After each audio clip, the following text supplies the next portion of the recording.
The ulama replied to him and said to him, the paper would be halal only if it is redeemable in gold. Meaning you could take the paper and get the gold at a fixed rate.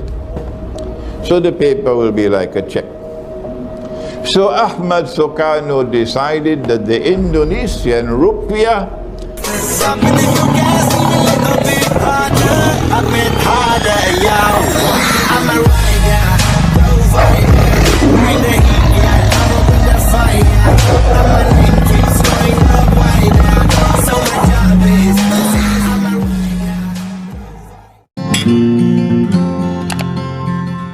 the Articles of Agreement of the International Monetary Fund prohibit the use of gold as money. Dr. Mahathir was not aware of that. I am not a politician. I don't comment on politics. But when someone does what is right, I declare that he did what is right, and I don't care who is annoyed with me. A scholar of Islam doesn't bow his head before public opinion. Dr. Mahathir was not aware that the International Monetary Fund prohibited the use of gold as money. But Dr. Mahathir was able to recognize, as no one else recognized, that this was wrong. That this was wrong. That you cannot prohibit the use of gold as money. And Dr. Mahathir did what no one else did in the history of this country. Let me remind the Malaysian people, if they need to be reminded, that Dr. Mahathir did what no one else did ever did, and perhaps no one else will ever do. When I met him, I told him that. I said, you're the second one to do it. The first was General Charles de Gaulle.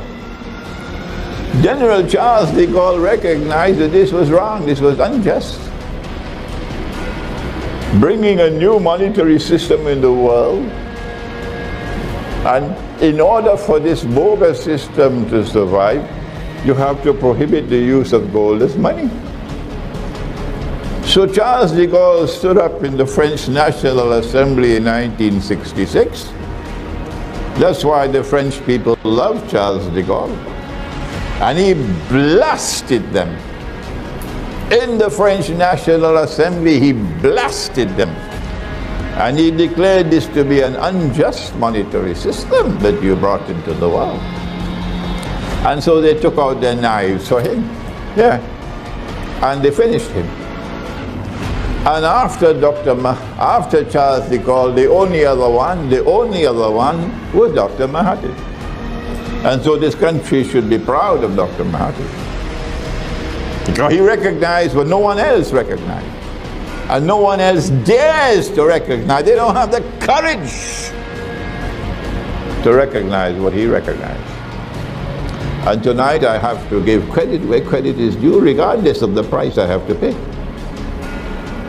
At the time when I said that Dr. Mahathir was only the second, I was wrong. I didn't know he was the third. I didn't know that there was one before him.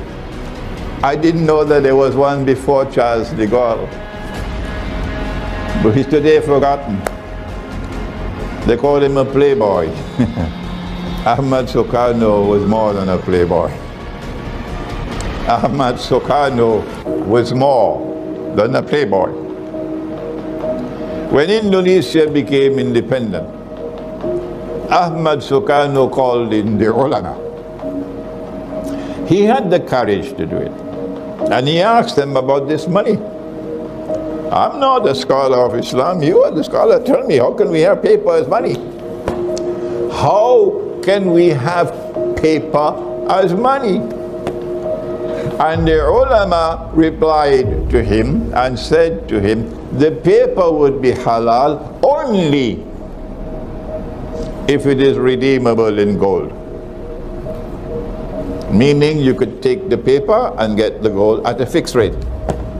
So the paper will be like a check.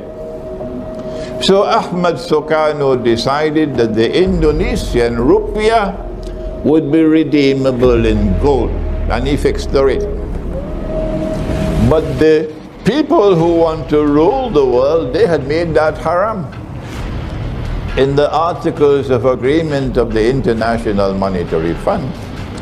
So they had to launch a coup via a crooked man called Suharto to get rid of Sukarno. So there were three. And then long later came Najmuddin al-Bakan in Turkey.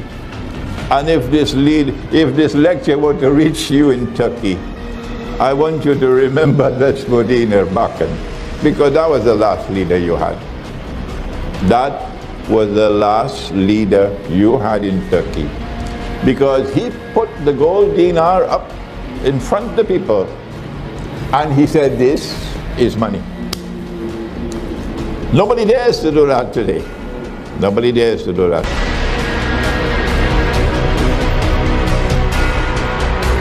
Masih banyak topik yang akan kita bahas. Silakan subscribe channel kami agar kita bisa lebih dekat dan bersama membahas berbagai topik menarik lainnya. Like bila Anda suka dan unlike saja bila Anda tidak suka dengan video seperti ini. Terima kasih telah menonton dan sampai jumpa.